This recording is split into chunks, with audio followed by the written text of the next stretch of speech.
പ്രതീക്ഷിക്കുക ദൈവത്തിൽ നിന്ന്. ഒരു ദൈവശബ്ദം നിനക്ക് വേണ്ടി വെളിപ്പെടും, ഒരു ദൈവകൃപ വെളിപ്പെടും.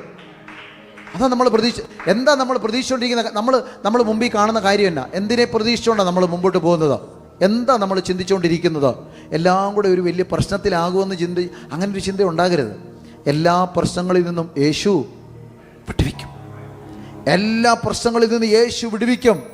അവൻ വിടുവിക്കുന്ന ദൈവമാ, അവൻ വിടുതലിൻ്റെ ദൈവമാ. നിങ്ങൾ ഉൽപ്പത്തി മുതൽ ഇങ്ങോട്ട് നോക്ക്. ആമേൻ, ഹല്ലേലൂയ.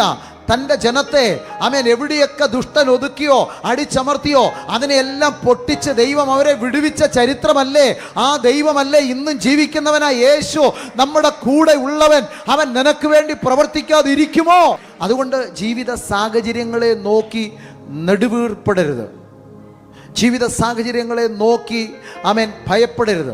ഒന്നിനെക്കുറിച്ച് ഓർത്തും അമിതമായ ഉത്കണ്ഠ ഒട്ടും തന്നെ ആവശ്യമില്ല.